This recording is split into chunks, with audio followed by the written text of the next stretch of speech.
Good afternoon, everyone. Mike Banner here for the 100th episode of 62 Who Knew. I cannot believe it's been 100 episodes, and I'd like to say that we have some incredible things happening, parties, balloons, all the incredible, but I'm not saying that. I'd like to say that, but it's just one of our normal shows, but with one of our absolute favorite guests who has been responsible, quite frankly, for a few record amounts of audience growth, because he's actually been with us from our 20th week, I think our 32nd week, our 50th week. This is his fifth or sixth time on the show. So we're going to discuss something that is very 62 Who Knew, very timely and very relevant. And, of course, I am referring to Mr. Colin Castle, the Vice President of Castle Healthcare, which is also a DBA of Home Instead Senior Care, the number one in-home senior care company in the country. And I want to get him on pretty quickly, but before we do, I want to give a huge thank you to Mr. Stephen Sless, who last week, when I had to take care of some personal matters, was our guest host. He was actually worried, I can't believe that he would do a good job. Not only did he do a great job, we had unbelievable amount of viewership, a staggering topic that has never been discussed before. If you didn't see last week's show, it is all about gray divorce, which is what divorce is being termed for people in their 60s and 70s. And believe it or not, the divorce rate is up in that age bracket. Sad but true. But in that age bracket, divorce is no easy thing. Sometimes it's a second marriage. Sometimes there's his children, her children, their children. There are separate assets going to different places. And Mr. Sless brought on a couple of unbelievable experts to discuss it. So if you didn't see last week's show number 99, hosted by Stephen Sless, please go back and look at that on any one of the platforms that we're on. But again, thank you so much, Stephen. Nothing but love for doing that. So let me give a quick synopsis of what 62 Who Knew is, as I always do every week for our new viewers. And it's going to be a quick synopsis this week because I do want to bring our special guest on. 62 Who Knew is all about the double-edged sword, the mixed blessing, if you would, of longer lifespans. I turned 62 in July, which is about 8-9 months ago. Now, I have to make plans. I've been making plans for my retirement. I have a very firm mathematical retirement plan, and the way I'm accumulating money and assets, I'm very proud to say I'll be retiring when I'm about 136. But that is the whole point of 62 Who Knew. With people living well into their 90s now, who knew that in your 60s, you still had another 30 years to go? You still had half the time you've been on this planet still to go. In fact, the AMA, the American Medical Association, says if you live to be 62 in this country, you have 50-50 odds of making it into your 90s. Who knew? Now, my father, his father, and his father before them, and all of your parents, when they planned for their retirement, they didn't plan to live another 30 years. But they all had the same questions as us. Do we stop working at 62? Obviously, many of us need to keep working. Should we take our Social Security, or should we defer to a later age? Is it too late to get long-term care insurance? Do we need life insurance? Should we stop our life insurance? Was it a mistake to stop it in our 50s? Are we too old to get it back? What are we going to do about Medicare supplemental policies when we turn 65? What is all this confusion with the new laws of Medicare? Okay, do I need a reverse mortgage? Where should I invest my money? The questions are endless, but they've always been the same for almost every generation, except for my generation. My generation has to try and make their assets last 30 years plus.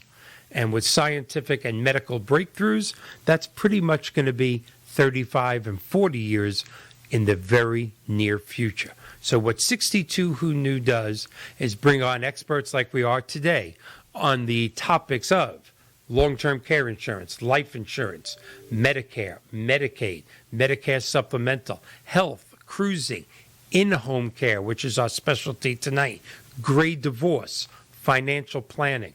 We have managed to bring on a plethora, I love that word, plethora of experts, because only 1% of this great country can retire in their 60s and still live a quality of life until their 90s. The rest of us, the other 99% of us, we're working. And that's what this show is here to do. And on its 100th episode, with us now averaging more than 80,000 viewers per week, I think it's pretty well accepted that this premise is liked by the masses, because we're growing by leaps and bounds. So, again, without any further ado, thank you to all the new people. Thank you for the people that are constant listeners. But, John, let us get Mr. Colin Castle up, and there he is. Usually he is here right next to me, but he agreed to do this on an incredible busy day in between coaching, children, working, and being the vice president and affiliated with the largest in-home senior care in the country, Home Instead. Colin, thank you so much for doing this the way we're doing it right now. Anytime, well, Michael, anytime. I'm always a fan of getting on the show and having a talk. I enjoy going back and forth in our conversations. And yeah, if it wasn't for baseball season and some kids, I would definitely enjoy sitting back and seeing the new set, since I've not been able to get there and see it since our host has redone it and Yes. Take a peek at it. So it's definitely something I want to do in the near future. Absolutely. Absolutely.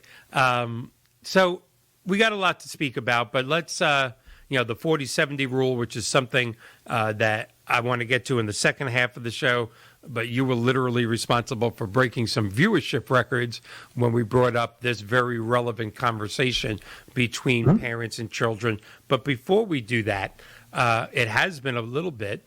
What has the new world of COVID, the January 2021 of COVID, people are getting shots at a record rate. I got my second vaccine this past Saturday, so it's now about 9 days old. Many of my relatives and friends, many of the people that are on the show constantly have gotten both their shots. What has that affected your world of in-home care with all your care people? Oh, it definitely has affected our industry as a whole. We have communities out there that where we serve seniors that either live still in independent living or in assisted living, not so much in skilled nursing, but where we go on to properties that have all of them. And some, require testing. Some range from testing every week, wow, depending on their infection rate, particularly in that community, all the way to once a month. We now have, clients and their families are starting to ask about if there's any COVID testing regimens going on. Are we requiring testing? Are we requiring the vaccine? So as you can imagine, just in any industry, there's a lot of questions. Unfortunately, there's really not a lot of answers right now. I mean, we do have a COVID testing policy. We've rolled out at least our franchise has. Our franchise, locally here has done a volunteer COVID vaccination. Right. So we've put the information out there. We've encouraged it. Myself and my wife as owners have our vaccines. Good. We've probably had the majority of our office staff has. And we're working towards, educating and encouraging all of our care staff to get immunized. Because we do obviously see firsthand what it has done, especially here in Florida, to our long-term care, and seniors, how badly it's really impacted them over the last, 12 to 18 months. Would in-home care people, I would assume, but I could be wrong, count as those first-line workers that were able to get their shots regardless of age in the beginning? Yeah. So there was, and again, it was state specific and then county specific. Pinellas County, where we're located, and that's for those who are out there that's looking at Florida, it's that little thumb in Florida. That is Pinellas County. We were included in, and we were always sent emails even when it was offered for, other folks and slots were available. We'd always get emails from the Department of Health going, hey, we have 5 slots available. Would you like those? And of course we were like, yes. Because, once they, set up the vaccines for the day, they have to use them that day. Exactly. or they go bad. So they want all the slots and all the shots taken. So they put that out to a lot of folks. But, we've worked really closely with the Department of Health to make sure that we've been respectful of them when they send emails. And they've been really gracious to send us emails when they have open spots as well. So it's been fantastic. If you had to take a guess, I don't even know if you're keeping track of how much of your staff, has been immunized. Could you take a guess? I'd say we're a little bit above the average out there. I would say we're close to 50%. And what would, in your opinion, what would stop somebody from wanting to when they're visiting so many seniors? Is it could be because they're young and they feel they're okay, or what would stop somebody from visiting, the absolute, petri dish of COVID-19 to not want to have a immunization?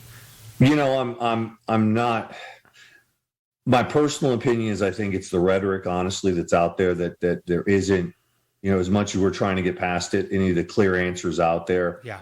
My personal is, regardless, I view this as any other immunization that's been available. You have to look at your risk and your exposure. And if you're working in this industry and you're working with seniors, my personal opinion is I think you should have it, simply because it's maybe not you might be okay. You might have a week or 2 or even 3 weeks of discomfort, but unfortunately, the seniors that we serve, that's right, could be impacted even greater. Maybe even death because of contracting with COVID, or it could cause another system-wide problem, or a heart-related problem, or breathing problem, or exacerbate the current health condition. I don't want to put but you. I know you well enough that you contracting COVID would complicate. Yes, that would be rough. Yeah, complicate you very much. So I view that the same way. We don't want to do that to our seniors. So that's why I encourage it. I personally don't want to get involved in the other rhetoric behind it. But I look out that we're here to serve our seniors, but at the same time, we also have to give a good working environment, safe working environment for our caregivers, and a safe environment for our clients. They are trusting us to come into their homes, multiple times a day, all the way to 24 hours a day. The last thing they want is, and I want, and my wife wants, is for us to be the reason for them getting a disease like this in their home. Well, you and I have talked about this from the first very time we met. Caregivers are just such special people. They are. And I always use the same example. I have problems finding a good receptionist. I have problems finding great loan officers. The local restaurant has trouble finding a good cook. How people like yourself find these nothing less than angels. You don't even have to be religious to know that these caregivers are like angels to come in and take care of people. They're just such staggering individuals. It's that it's kind of refreshing to know that there are people still like that out there, because as you and I have discussed before, they're sure as hell not doing it for the money. No, and unfortunately, COVID has actually exasperated. Well, I think COVID's accelerated a lot of things in a lot of different industries, but COVID's accelerated our industry as well. I mean, there's a tremendous shortage of caregivers going on. So combination of COVID and all of the other struggles that we've seen for the last year, our whole industry is struggling to find those angels. And why we still are lucky that we do find them. We're not finding enough of them right now. So that's across the board. Yes. For everyone. I think there's going to be continued struggles as you talk about, the baby boomers are accelerating. So it's really not a great time to have a supply and demand problem right now. Right. And with our friends at the Weitzman Institute who are guests, and you've seen them, saying that this average age of getting to 90 of 50 can easily be in the hundreds in my lifetime. And I'm no spring chicken. This is no time for a shortage of caregivers. But again, what special people, even the ones now, that are going. Let's talk about for a second before they had a choice of a vaccine, going in to living facilities, and again, I have a niece that does this in Georgia, and taking her life in her hands, not every day, but 5 times a day, going in to care for people in their 70s, 80s, and 90s. It's just Correct. Unbelievable people. It takes a unique person. And I, as I said, my story, my brother and I are differ. My brother was able to, help my grandmother and cross those personal, per se, lines with my grandmother and help her with personal care. Unfortunately, I wasn't with my own mom. So we had a different role. Right. My mom and I's role was different than my brother's and my grandmother's role. But yes, it is a very rewarding situation for a lot of caregivers. And it takes a very unique person to do what they do on a day in and day out basis. If not, our industry wouldn't exist without these great caregivers, home health aides, CNAs that are able to do this type of work and take care of our seniors. And of course, our seniors wouldn't be able to live independently in their homes without, these wonderful caregivers. So I can't say enough about the folks that offer to take this on as a role and as a job and as a career for any of us in the industry, but especially Home Instead here in Pinellas. It's a huge thank you, because it's a tough job to do what they do every day. Right. And obviously for privacy issues, but still, and I know you don't do things like this for credit or to have somebody on an internet TV show just give you credit for something, but you're in the process of doing something for a client that you called me with. That their own relatives are just not standing up to, and just going so far above and beyond to make sure that this woman not just has quality of care, but my God, food on the table. And here you are doing this. I just have so much respect for what for you personally, your wife, and for what your industry does. You saw me looking down before, and I meant no disrespect. I never do that during a show, but it's actually people sending messages to the 62 Who Knew website going, caregivers are the best. Oh my God, they're like living angels. Oh my God. I mean, it's just fantastic. Yes. And Neil, and on that particular, client of ours, it actually resonates your point that folks are living longer and longer. Without divulging too much, this client is in their late 90s. Yeah. And they have literally outlived all of their friends, their local relatives, even their long distance relatives, nephews, and people that are supposed to be there for power of attorney and assistance. They're actually in their mid 80s and unable to travel. So it's a very tough predicament.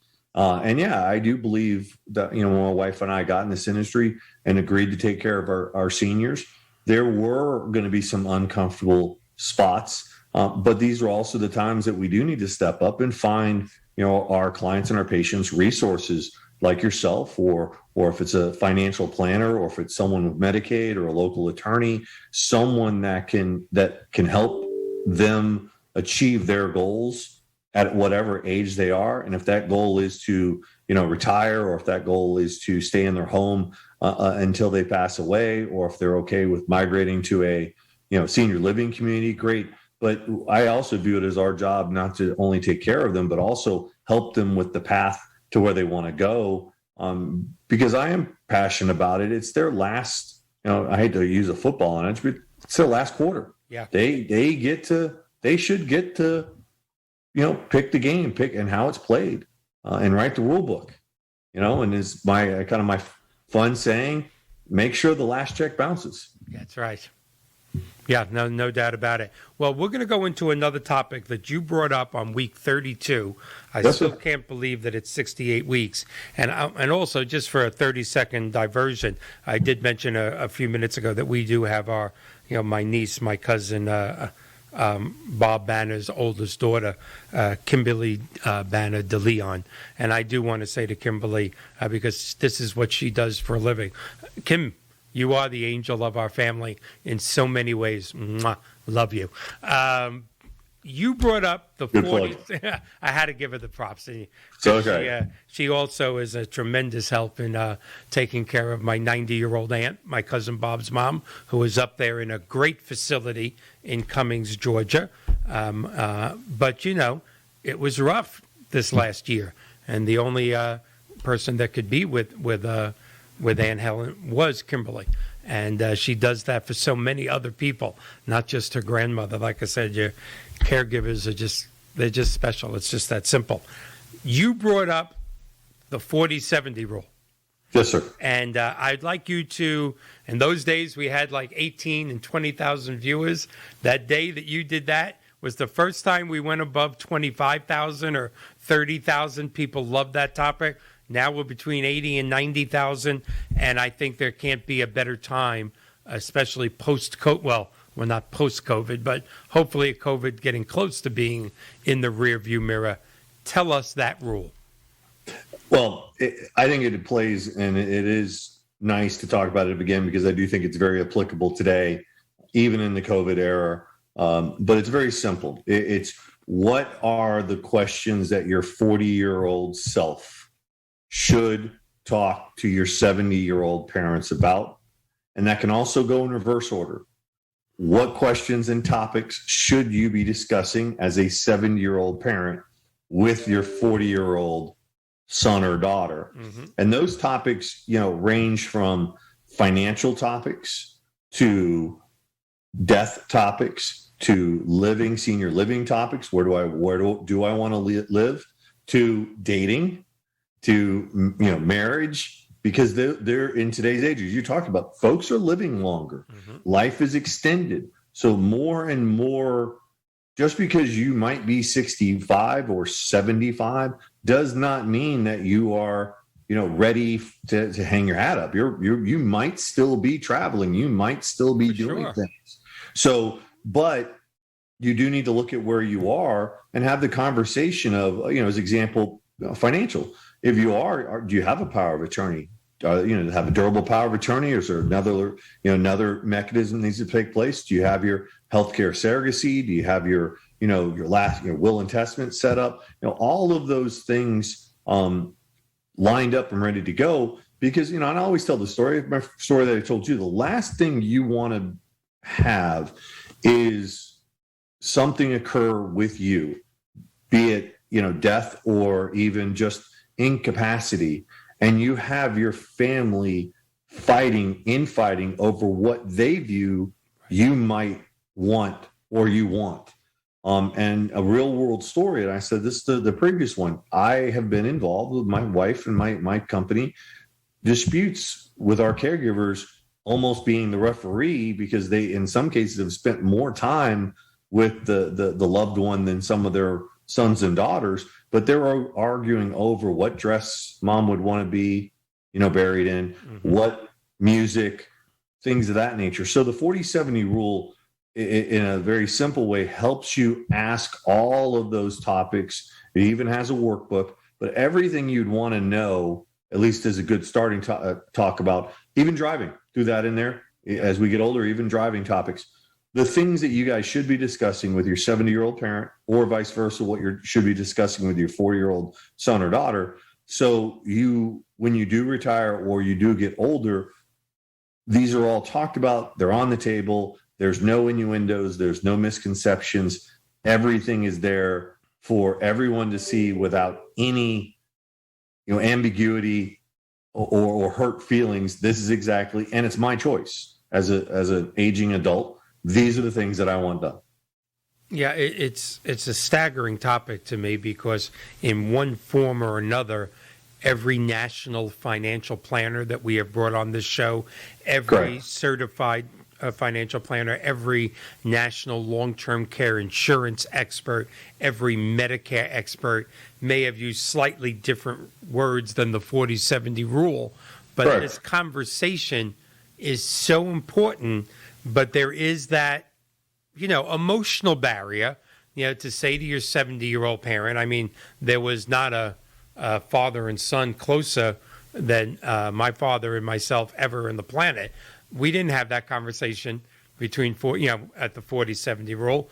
Unfortunately, and it was still okay. We had it when he was 81 and health was failing, very quickly. But I was lucky. He was coherent. He was sharp. And, we laughed and we did things, but I have many friends and many relatives that didn't get to do that. And you're right, there can be infighting, and sometimes that infighting is out of love, but it can be vicious. Didn't happen in my family, not good, but I've seen it, and it's not fun. It could rip a family apart. Well, if you look at kind of the way family dynamics are today, families are spread out across the country. There's every kind of flavor of a family. So you have folks that are local, folks that are farther away, folks that have different phases of their life with children, not with children. So, I do put this as a top priority when we do talk to families, just simply to make sure that there is no, questions about what, a senior wants.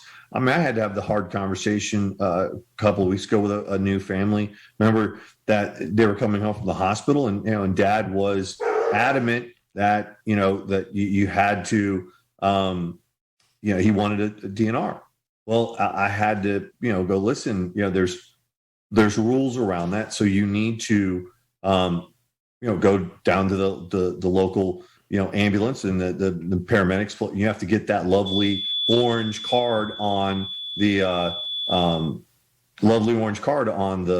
refrigerator. Sorry, a little distraction in the background. That's okay. Don't worry. Thank you. The little orange placard for the paramedics to see. So there's a lot of little nuances when you are planning for the future of your life and your wishes. So there is a lot of little things that go into it that even the families didn't know about. So I'm a big advocate of having the conversation, the communication about all aspects of it, because you don't want to have any ambiguity or forget something or miss something. Yeah. A big one is, hey, your durable power of attorney. Make sure, and you've had this on your shows, make sure you have, the last thing you want to do is go be incapacitated and not have someone able not only just make your health decisions for you, but pay your mortgage. That's right. Make sure your electric bill's paid. Make sure your household is still running. You might have an older, old-fashioned, I'll say, relationship where your wife doesn't have those responsibilities, and only the husband is on the checking account or things of that nature. Make sure you're aware of those things. And as a son that might recognize that, or a daughter that might recognize that in their parents, they should have that forward conversation about the financial matters, the living matters, living choices. Where do they want to live? That's right. All the financial aspects of things. Even if they are, have a single mom or dad, are they going to want to date again? Are they going to want to get back out there and do things? And then, of course, driving. And you both of us being here in Florida and Pinellas County, very congested. It's a big issue with driving and our seniors here in the state of Florida. So all of these things. And probably the biggest topic is just and I know it's morbid, but have the conversation with mom or dad or with your son or daughter about the end. Yes. What do I want? Because we've had a lot of clients over the years, again, with family. One family wants to hang on, another family member wants mom, not just let her go or dad to go. So you need to make those choices to decide how you want. I mean, I guess I look at it as the seniors need to be empowered, because again, it's their fourth quarter. They should be the one that writes the last chapter in their own book.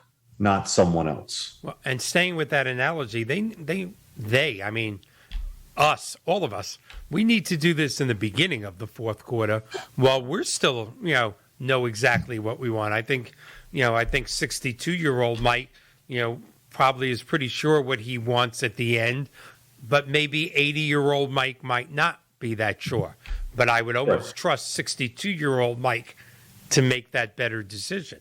I've always been a little confused, quite frankly, at the do not resuscitate. Maybe you could explain this to me, because I'm one of those people that I do not want to be resuscitated if I'm going to come back and live on a machine as a vegetable. Excuse me. I in no way, no gray area, do not want that. That being said, I have known people whose heart has stopped. I've personally known people. They have resuscitated them, and they've gone on to live a great life for 20 years. Where's that line? Like, hey, guys, if you think you can bring me back good, keep pounding. And if you can't, let me go. Does a DNR actually have that language? You have to. So there's, from our experience in home care, a lot of folks have a traditional DNR that you transport to a hospital, things of that nature, that might talk about life-saving, tests and interventions and things of that nature. Then there is the DNR that needs to be posted inside your home. Specifically look at county by county, but here in Pinellas County, it needs to be posted. They ask you to put it on their fridge. I at least tell our seniors, put it in a very, inconspicuous but easy to find, like inside of a cupboard that you don't use a lot. Because it is kind of, in my view, it is a little morbid to have this orange sheet of paper sitting on your refrigerator of, if I happen to have a heart attack, don't jump on my chest and make me breathe. Yeah, we need milk. Don't forget the baseball game. Let me go if I die. Okay, fine. Check. So it's a little bit morbid for my own tastes. But you have to have that, or the paramedics will start life-saving measures for you. So again, you have to look at it at what phase are you with. So for you or I, Mike, I'm 10 years behind you, so you got a little head start on me, but I'm still there. For me, I might have a DNR for a hospital that, if it's extenuating circumstances, no feeding tubes, no, long-term life support, absolutely. Yeah. But I probably wouldn't have a DNR for the home. Fast forward me maybe 40 years at 92. Yeah. You know what? If it's my time and God taps me on the shoulder, go ahead. I'm okay. I'm okay with it. Yeah, I actually have it in writing, and you're going to laugh, but I've been blessed with three incredible children, from their heart to their intelligence. And I've said to the three of them, look, if it ever gets to a point where I'm being kept alive by machine, and I put this in writing, the three of you are all smarter than I. Here's what I want you to do. I want you to go on the internet and see if there is a cure forthcoming. 6 months, a year, anything like that. If that's coming, and you three make your opinion, make your decision, that one day I could be better, not only do I want you to keep the plug in, I will put money aside to hire a 24-hour guard just to make sure nobody accidentally kicks the plug out. But if, in fact, your research shows it's done, please unplug. Yeah, but there's always that, oh, damn, there's a cure, that you think of. Yeah, and I think you bring levity into this conversation, and I try to bring levity. And I think, not to circle it back to the 47-year-old, but I do believe that you have to figure out whichever icebreaker. You and I can laugh about it with our kids, and mine. I'm in a totally different phase than you are. I'm 52 with a 3-year-old as our youngest. So mine is a much different dynamic than yours, but you're a gutsier man than I. Yeah, much busier. Gutsier. Forget busier. Gutsier. Okay. Gutsier. I'm actually going to take both gutsier and busier. Yes. Than you. So I just look at this and go, whatever you need, levity, seriousness, whatever the case may be. Even in our brief conversation, you can see the importance of having that conversation. Yeah. And having it documented and having it, immortalized, even if it's just, thoughts and wishes that are out there for the loved one to have. I just encourage folks to go to the websites, go find the 40/70 rule, workbook, talk to your parents. There's a lot of questions in there. We just talked about the topics. There's 10, 15 questions per topic that you really should, talk to your, That's right. Your loved ones about. Driving, that's a big one. End of life's a big one. Financials, well, they're all big. But they all are obviously, with you having the show that you have and the experts you've had on. Each one of these are multifaceted levels. Financial, I all the way from, like you said, living comfortably for 30 years. But what happens if you live to 35? That's right. Do you need to be on Medicaid? Do you need a plan? So all of those things, I think, are that multi-level deep that you've talked to. Planning, if you are early enough, can you still get a long-term care policy? Right. Can you do these things? And if anything, maybe you could help your 40-year-old son or daughter realize the things that they need to get in place for themselves, to plan for, like a long-term care policy. Invest in it. It's actually quite helpful for the clients that we do have. I can't believe that, they thought about it one time canceling it. Now they're like, thank God. That's right. So it's a definitely a great topic to have with both directions, be it 70 to your son or daughter, or your son or daughter to the aging adult, with it. We spoke, I think, one of the times you were here, and this isn't going to sound chauvinistic because it just is what it is. The car thing, especially for a man. I remember going through that with my father when I knew that his driving days were over. Mm-hmm. And I think intellectually, he knew it as well. And one day I said to him at dinner, still coherent, still a year away from his ultimate passing. I mean, more than coherent. I mean, walking around the house, watching TV. And I said, do you want me to put a for sale sign on the car? And he looked me straight in the eye and went, no. And he doesn't usually do things. I go, why? He said, I know it's probably over, but as long as that's there, maybe I'll make a comeback and be able to drive. And no. He said, you sell that car when I'm gone. Mm-hmm. And I said, okay. And I thought about that. That car, and I'm sure it's very similar for a woman. I'm not saying it isn't. But that car is, to everybody, that's your independence. That's something very special to give up. Well, I'll challenge both of us, or anybody. Think back to when we were 15, 16, mm-hmm. and we got that car for the first time to drive by ourselves. Yeah. And just being able to not have to ask mom or dad to go to the store, go to a friend's house. Yeah. Go to, in my case, practice, and not have to wait for someone to come pick me up. Mm-hmm. But that freedom. So I would encourage anyone to respect that same level of freedom. Just fast forward it 60, 70 years to your aging parent, and you're taking away from that freedom of, I need to run and go get breakfast. I would like to go get coffee this morning. I want to go see my friends at the local diner and have my weekly breakfast with my buddies and my friends. Mm-hmm. Well, suddenly taking that car away is a huge impact to them, and eliminates an avenue for socialization that they had for 60 years, 70 years in some cases. And that's a long time. It is. We've had so many people on the show, not only national experts like yourself, but heartfelt people like yourself as well. And, we're always trying to, what is this big barrier? Why don't people have this conversation? Why do less than 7% of the country have long-term care insurance when almost everybody's going to need it? And we always try and come up with these reasons, and it's always emotion. But sometimes I do think that until you are a caregiver, I was blessed to be a caregiver for my father, the last 18 months of his life. And it was very difficult, but I wouldn't trade it for anything. But until you actually go through that, I don't know if you can really get the emotion of it. I've told the story before, and even though my dad's been gone, oh my God, we're getting close to 16 years. It'll be in a couple of weeks. But the first time, that he had an accident in his bed, and he was still okay. He was still ambulatory, but he just didn't make it to the toilet.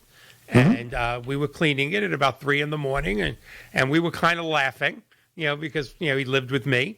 We had 2 master bedrooms, and we got all done, and he's nice and clean sheets room, and we're kind of laughing about it because we both have that sense of humor. But suddenly he got very serious, and he went, "This is not what you're supposed to be doing." And I went, "Well, yeah, it is, and it's not going to happen that often.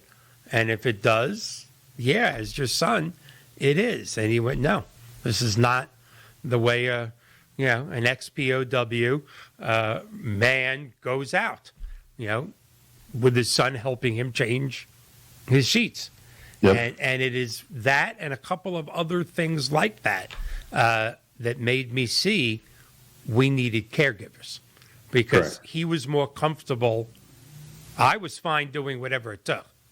He was more comfortable with me being his son than his caregiver. And I don't know if people can see that until it happens, till you're looking at a parent. And, I used to he was a big guy. I'm a big guy, but I used to put my hand under his shoulder until we had bars put in the bathroom so he could lift himself up off the toilet. It took a couple of times of him needing help, and he went, "Would you have the damn bars put in?" So I said, "Okay." But I'd lift him up, and I go, "See, I still got it." And we'd laugh, but I could look in his face and see he didn't want to yell, "Hey, Mike, I need help." And I wish there was a way we can convey, to the masses that your father or your mother probably want you to be a son or a daughter more than a caretaker. It's very hard.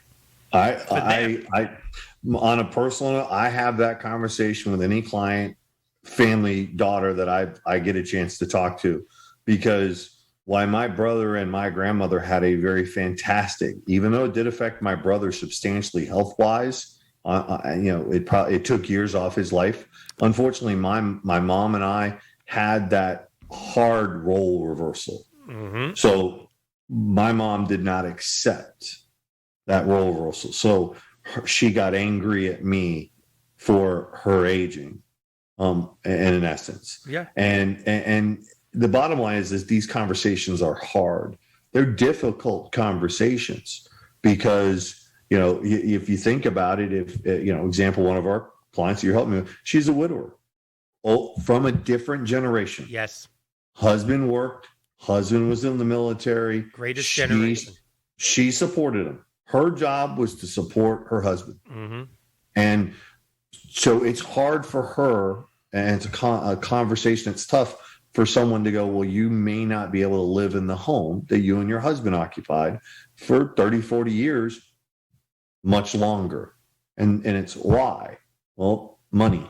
It's you've outlived what your life has, your husband and yourself laid out for you to do that. But you can't say it's a difficult conversation that to have. So all of these are just, even with your father, there was levity there, but it was still a difficult conversation to have with your dad that many years ago about, helping him with a little bit of infrequent incontinence, or when it got worse, about other additional helps in the bathroom. But again, these are the things that you also go with the 40-70 rule, because you also find your comfort lane. You have to find your own boundaries with your mom and dad, or even yourselves. Where am I going to be uncomfortable? Where am I going to need help? Where do I need to plan for these things? As an example, if you cannot afford or will be able to afford a caregiver or someone to stay in a home for a period of time, but you also know that your sons or daughters are not going to be able or unwilling to do those things, then you're going to need to make sure you put yourself in a position to have extra help. Maybe that means you need to move to a community, senior living community, or maybe you have the wherewithal to stay at home. and hire someone like ourselves to help and assist, where we can drive you, where we can help with personal care, where we can do those other things that your family, not that they can't, but maybe you don't want them to. Right. And I use the saying, our job is to be the bad guy. Your job is to be the son or daughter. That's right. So when you come over, the only thing every once in a while we ask is to reinforce helping us, but other than that, you are there to be to meet with your mom, your dad, go have lunch, go have fun, do everything. We're the ones that have to tell them it's time to take a bath. We're the ones that are going to be the bad guys. You just be the son or daughter and come visit with mom, talk to dad, spend the time. Don't worry about the rest. We'll take care of it. Yeah. But good. No, I'm you're so right about that. I was just lucky enough to have a dad that was blunt enough with me to go, okay, you've done it a few times. I know you're willing, but in no uncertain terms, with a couple of F-bombs, go get help. I don't want you doing this. Correct. Like this. Correct. We had somebody on the show quite a few months ago, and we were a long-term care person, expert, obviously, but just also an unbelievable, warm-hearted individual. And I'm not mentioning his name only because I can't think of his last name. But he had said to me, Michael, you don't sell long-term care insurance. Like I've said so many times, you don't sell reverse mortgages. If it meets a need and makes their quality of life better, it's the proper thing to do. I interview loan officers on a fairly constant basis that say to me, oh, Mike, are you kidding me? I can sell reverse mortgages all day to see. I don't want you to sell them. If they don't need it, it's a blessing, actually, if they don't need it. Mm-hmm. That's a good thing. But this person said on air, and he said, Michael, I hate to tell you this, but if you're ever, and I'm not an insurance person, he said, there are many times when I'm with somebody going, please, you're in your 50s. Long-term care insurance is so inexpensive at this age. Get it now, and Correct. You'll be the best. And they come back and they go, look, I have 3 daughters. There are no better 3 caretakers in the world. Blah, blah, blah, blah, blah. That's who I want taking care of me. And he said that he learned this by accident, but once he learned it, he's been using it for 20 years. And he said, well, then you're blessed. If you're one of those rare individuals that doesn't mind your daughter giving you a bath, then you're right. You don't need long-term care insurance. Correct. And he goes, literally 9 out of 10 people just go, what? Well, if you're that masculine and that's the relationship you have, and they're going to be able to sit you up in the bathtub in your 70s and wipe your behind, if that's the kind of relationship you have with your daughters, you certainly are blessed. And they go, where do I sign? Take out the policy. No one look. They think it's bringing them some juice or making Correct. their eggs or driving them to the doctors. And that's not what your people, well, it is what your people do. It is. But it's so much more. Yeah, people forget about the personal care parts. They forget about the not the literal, but they forget about the dirty parts of aging. Yes. The unpleasant parts of aging. Yeah. And realistic, I don't. I mean, being a dad now it's and looking back, it's simply a role reversal. It's just not to be funny, but bigger diapers. Yeah. Yeah. With it. But I just encourage people, and I just not to get a plug for it, but if people are interested out there, we might as well put it out there. But it's a pretty simple email or a web address to go to. It's just caregiverstress.com. It's just caregiverstress.com.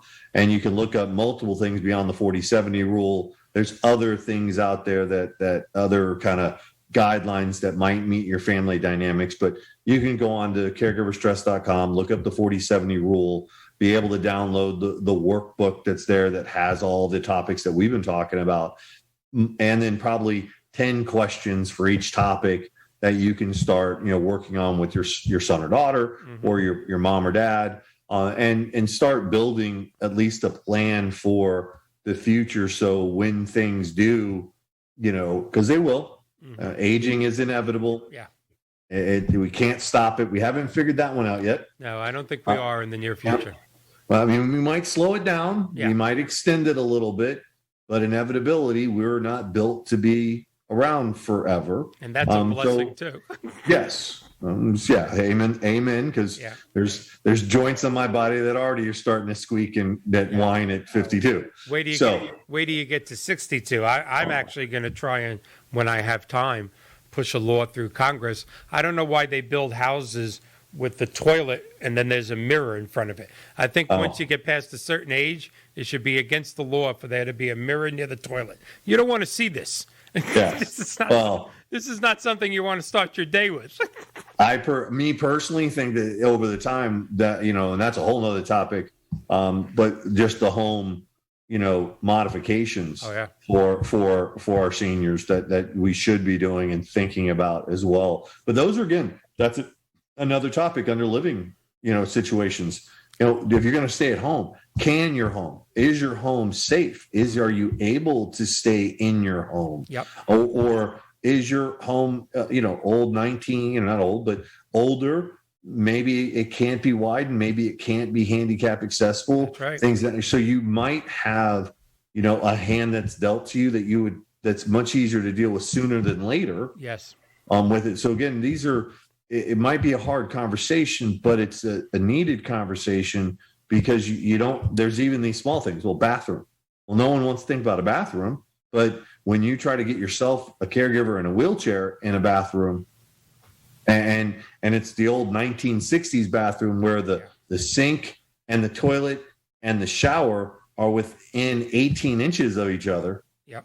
It's really hard to get your mom or dad in there with maybe a walker and a caregiver in there to assist them without some, serious potentials, a lot of risk of injury for the caregiver and or the client. When we remodeled Dad's bathroom, which again was before caregivers, and took out the tub and put in a step-in shower with a bench and put the things near the sink and the toilet. I mean, he literally sat down at dinner when that was done and went, life's easier because of that bathroom, kiddo. He called me kiddo to the very last minute. These are things, and I'm so glad you brought up that there's not just topics, but there's 10 subtopics. Oh, yeah. It's not just, Dad, when do you want to get rid of the car? It's at what point do you start driving with someone? At what point do you stop driving at night? At what point do you stop driving? Maybe it is safe to go to the corner, to the diner at your age, but it may not be safe to drive to Georgia or to the other coast to see your brother. Each one of these topics is again, say one more time the website to go to. The easiest one to go to is just caregiverstress.com. Okay. And then you can easily, there's a lot of topics on there. 4070 rule is in there. You can easily find it. Download the workbook. It's like 47 pages, 47 pages long. So it's not like a little baby flyer. Right. I implored people. I used to, print it and give it to folks, and people were shocked at how big. I mean, it's not small. It's not like a little questionnaire. It's 47 pages. And if you think about all of those topics, you're easily getting 3 or 4 pages per topic, if not more, and different subjects, questions, points of view. And in today's age, you have to go wide and deep, because you're right. Yes. Can Uber, can you still make it safely to the local diner? Is your car, a big car? Can we downsize you to a smaller car that you might be able to handle better, feel better in? Do you need a care? All of those things that need to be talked about to make, so we don't get the phone call that said, hey, mom or dad was in an accident. There you go. There's our website. Oh, thank you. No, this is, and I've mentioned it before. You've already been not only a tremendous help to this show, an asset to this show and people, but you were a tremendous help to my family a little more than a year ago in the hospital when we needed you. People like you are special. We are so happy that you're part of the 62 Who Knew family. Thank you for doing this. Do you have practice after this? Yes. How many kids are in the house right now? We have in the house right now living with us today, 9. Right now? 9. Okay, we got 1 minute and 56 seconds. Call them. Bring them in. Hurry up. Call him, bring him. Yeah, get him. on. Go get him. Get him as many as you can. To all my 80,000 viewers, you want to see a house filled with love? Get ready, baby. This is the fun of doing this like now. Doing things like this. That's all right. They're all on the playground. Oh, they're all on the playground. Okay. Yeah. Well, we're going to do that one day. We're going to bring them all on. Maybe we'll bring them all to the studio and then go out to dinner. There you go. But we also were going to bring your wife on. We've been threatening that for 100 shows. We also are going to talk to a couple of your caregivers and get some of them on. Let's do that in the next 4 to 8 weeks. I'm fine. We got all the above is an option. We love to. It's the more experience we can put out there for caregivers and the caregiver stories, I think they deserve. They deserve everything and anything they can hear about how they live their lives and how they do their business. I think it's a fantastic thing. I think they should all be wearing red capes, but that's just me. I really do. They should walk into a house like a police officer, like a fireman, like the ambulance people. They're superheroes. They're real, like our people in the military, real life superheroes. That's an incredible thing. As always, I'm so glad it was you being here on our 100th show. I really was. And we're going to get the kids on camera soon. Okay? And enjoy baseball later. And thank you as always. We'll talk soon. To my audience with 10 seconds left, one more time, thank you to Stephen Sless for being our host last week. It's not going to be the last time. He's going to do it again. He's going to be my Jay Leno. Thank you, everybody, and do good this week for somebody. Bye-bye.